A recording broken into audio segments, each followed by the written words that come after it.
Olá, meu nome é Rodrigo Corrêa, junto com o Arnaldo de France, estaremos apresentando o seminário da matéria Manufatura Assistida por Computador, apresentada pelo docente Adilson José de Oliveira.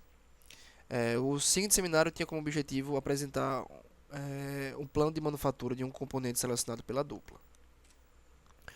O componente selecionado foi uma bandeja de suspensão dianteira do protótipo Baja Sai da Universidade Federal do Rio Grande do Norte e teve como objetivo otimizar esse componente a fim de torná-lo mais leve e resistir a maiores esforços. Aqui ao lado direito temos a bandeja utilizada pelo protótipo atualmente, onde utiliza um perfil tubular de 1 polegada com 2 milímetros de parede de aço 1020, apresentando assim uma massa de 1.155 gramas. O componente em questão, desenvolvido pela dupla, foi uma bandeja otimizada, confeccionada de alumínio treliçada, tendo um perfil parecido com uma de viga, onde apresenta uma massa total de 536 gramas, apresentando assim uma redução de 53,59% da massa em comparação com o componente atual utilizado. Aqui apresentamos uma simulação estática simplesmente para demonstrar o quão resistente o material se encontra em comparação com o outro componente em questão. O modelo apresenta um fator de segurança no valor 3,5, bem superior ao fator de segurança do componente comparado de 1,5. Agora darei a palavra a meu colega Arnaldo Delfrance, onde ele estará discutindo sobre o estudo do componente e as definições das ferramentas e dos parâmetros de usinagem. Olá, sou Arnaldo. Vou dar continuidade à apresentação do trabalho de manufatura.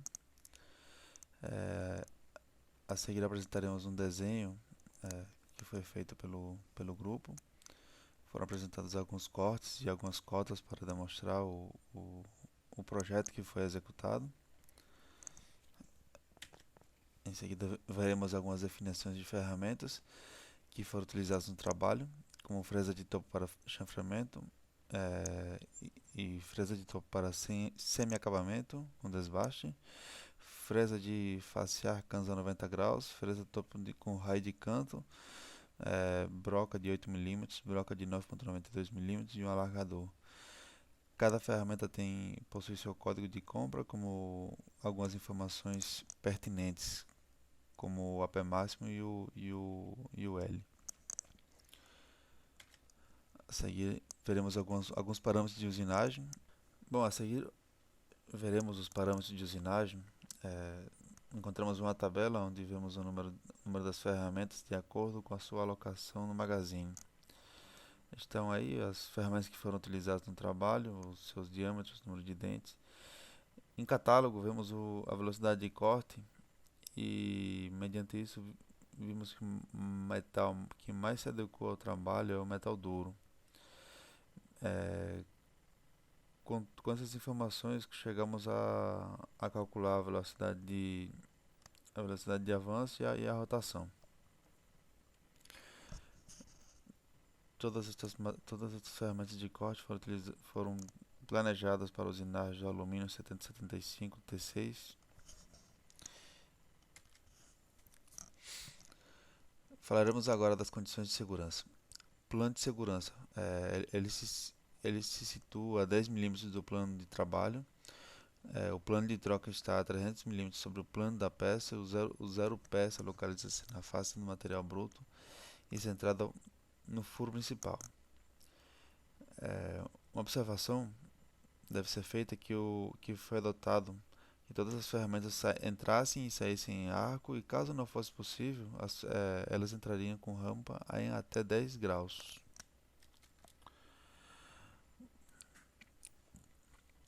Bom, a seguir veremos as operações de usinagem. Foram estudados dois métodos de processo de fabricação para a mesma peça, e no final faremos uma relação entre um e o outro para analisar o tempo e as suas peculiaridades de trabalho. Por exemplo, processo de fabricação 1 ressalta um tempo menor de usinagem devido a que as cavidades foram perfuradas e posteriormente fizemos uma usinagem de contorno. Ela levou um tempo de usinagem de 99,10 minutos e tem essas 26 operações até chegar ao processo final. O processo de fabricação 2, diferente ao primeiro, é que ele não teve o prefuro, foi, foi usinado do zero, com a própria fresa foi feito uma usinagem de contorno até quitar todo o material interno. E levou um tempo de 124,67 minutos e foram feitas 22 operações. A seguir veremos um vídeo onde mostramos o processo de fabricação 1 e pode-se analisar melhor como é que foi levada a cabo essa operação. Como podem ver, as cavidades foram perfuradas e logo em seguida foi feita uma usinagem de contorno. Pronto, esse é o primeiro processo de fabricação. Veremos a seguir o segundo processo de fabricação.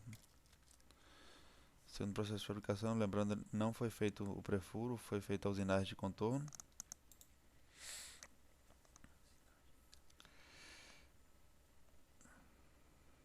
Foi feito o processo 2 é o processo de cavidade, pois não foi feito um prefuro.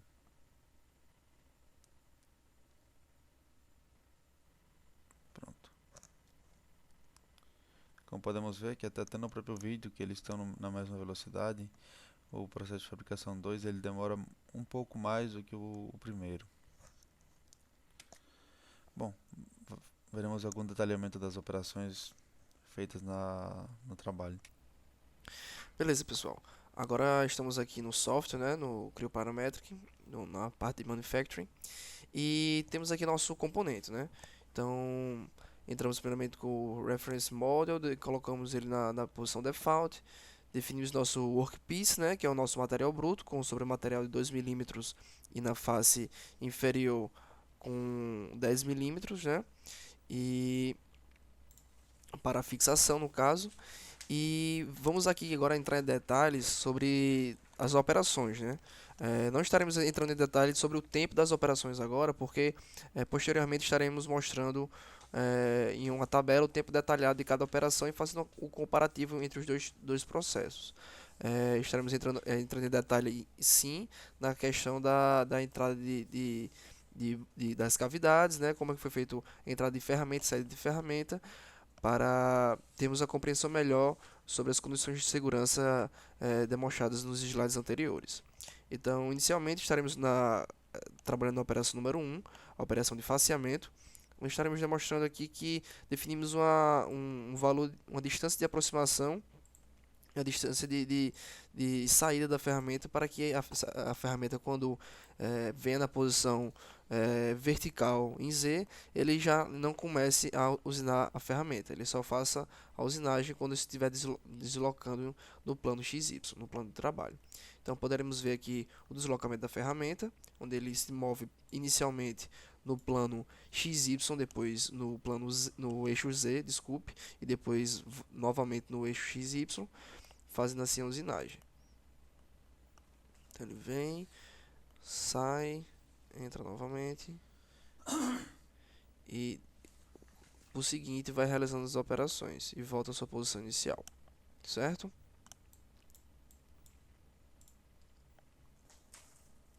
Depois temos nossa operação número 2, né, que é a operação de furação, onde o movimento que ela realiza é simplesmente no eixo Z, então ele centraliza a peça e realiza a furação, certo?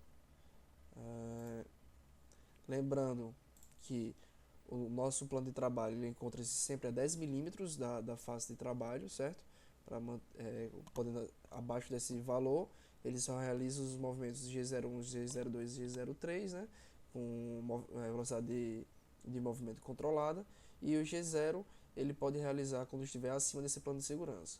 O nosso zero peça, como aqui ilustrado, ele encontra-se na face superior do material bruto, que já foi removida, centralizada ao furo, que é onde está sendo referenciado todos as nossas medidas. Na operação 3, temos a operação de fresamento de contorno, né? Onde ele vai fazer o fresamento desse contorno externo aqui e vai realizar como se fosse uma operação de faseamento externo, né? Então, a gente utiliza uma superfície de controle, né? Que é essa superfície externa aqui, dada por esse extrude 1, que eu posso estar mostrando aqui ao lado, que ele gera como se fosse essa casca, certo? E depois temos o nosso processo de usinagem, que ele entra, o seu processo de entrada e saída em arco, né? Ele vem em arco, faz o processo de usinagem, sai em arco, dá o incremento de profundidade e assim realiza o resto das suas operações. Vou estar mostrando aqui rapidamente.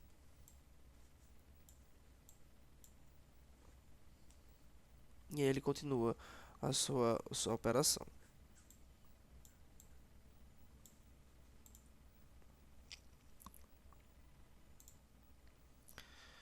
Na operação 4, temos o desbaixo interno, né, que é a usinagem, pode-se dizer também um pouco da parte de contorno, onde ele vai estar realizando um faseamento, pode-se dizer assim, até essa região limite aqui.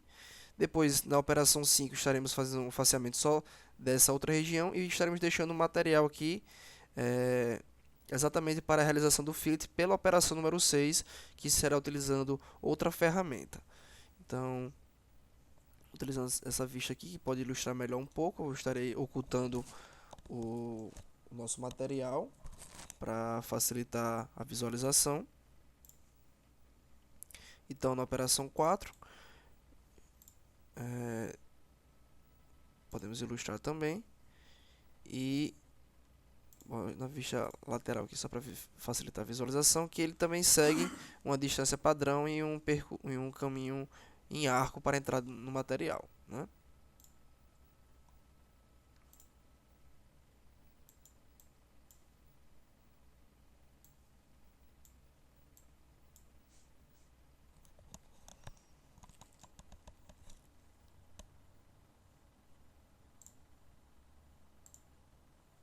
Verificamos se colocarmos no plano superior, que ele usina só até essa posição aqui, referente ao início do fillet, né? E como eu tinha dito anteriormente, a operação 5 exatamente faz a outra operação de faseamento só para esse outro contorno sem atingir a região do fillet.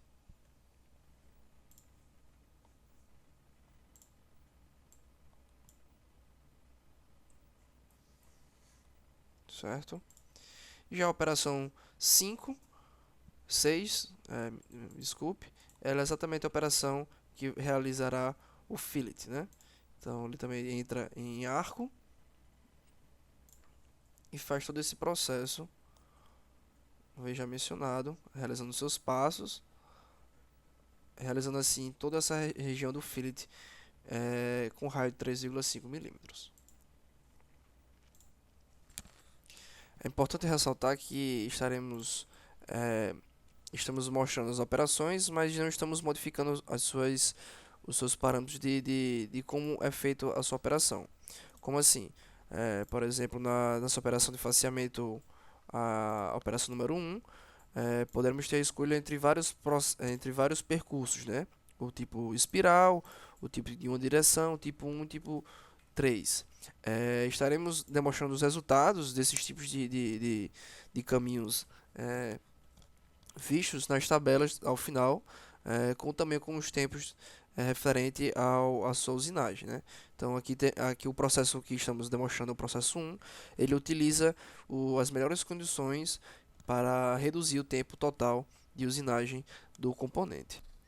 Voltando às operações, temos aqui a operação 7, 8, 9, que são operações de furação, né? Que são a operação referente a essas duas furações aqui, e as furações para as cavidades onde estaremos realizando para reduzir o tempo de usinagem do processo, né?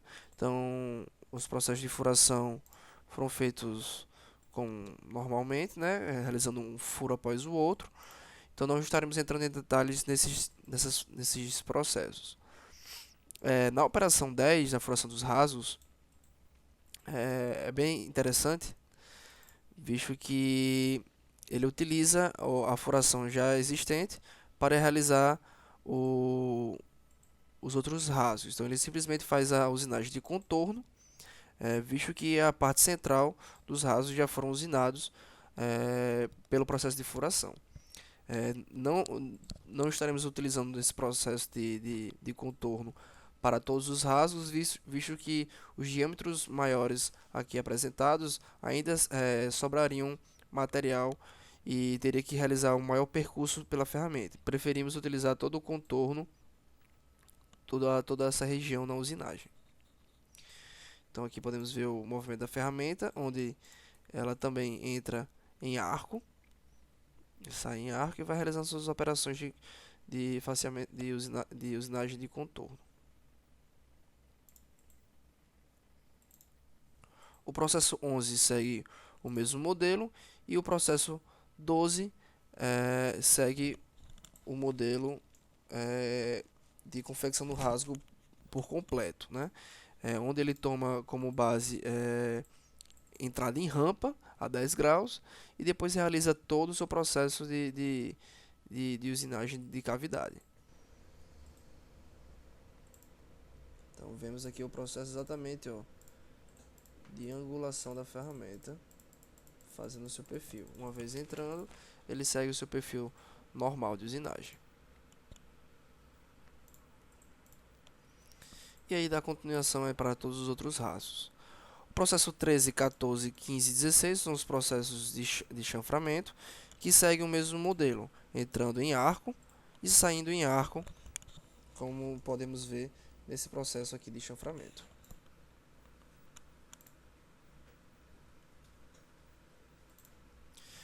Então, assim foram realizados todos os nossos processos, seguindo esses critérios de segurança, e à frente estaremos entrando em detalhes sobre o comparativo entre os percursos utilizados em cada operação, demonstrando assim um comparativo dos tempos de usinagem de cada processo. Comparativo de processo do tempo de usinagem do processo 1 para o processo 2. Como podemos ver, o processo 1 toma 26 operações, já o processo 2 ele toma com 22 operações, mas mesmo o processo 1 com mais operações do que o processo 2, o processo 1 é feito num tempo menor do que no processo 2. Já que o processo 1 ele tem como foco principal para a tomada das suas decisões a diminuição do tempo de fabricação, levando a cabo com isso cortes concordantes como também cortes discordantes. Já o processo 2 ele tem como foco principal para a tomada dessas decisões a eliminação do corte discordante na sua usinagem. A seguir faremos uma conclusão, esclareceremos dois pontos, onde vemos que a estratégia adotada no processo 1 teve uma redução de tempo de 22,53 minutos, equivalendo a 30,37%. A estratégia 1 se baseia no pré-furo das cavidades. Assim, não precisamos fazer uma usinagem de cavidade, mas sim uma usinagem de contorno. Com isso, conseguimos diminuir bastante o tempo e reduzir o desgaste do material de corte, no caso a fresa. Contudo, não precisamos realizar uma entrada por rampa, pois a entrada foi por curva diretamente no pré-furo. A outra alternativa que foi analisada também seria se fizéssemos a mudança de percurso, se a mudança de percurso de ferramenta tivesse uma mudança, uma diminuição de tempo alarmante. Como podemos ver, não foi o caso. Mudamos o percurso da ferramenta admitindo cortes concordantes como discordantes, e podemos ver que a diminuição de tempo foi de apenas 3,02 minutos, equivalendo a 2,43%. Porém, essa mudança acarretaria bons parâmetros de usinagem, como a rugosidade, já que a ferramenta de corte não sai do plano de corte da, do plano de usinagem, conseguimos garantir uma menor rugosidade. Porém, a parte ruim desse processo é que teríamos que admitir cortes concordantes como discordantes. Assim diminuiríamos a vida útil da ferramenta. Bom, com isso finalizamos o nosso trabalho. Espero que tenham gostado do nosso vídeo e até logo.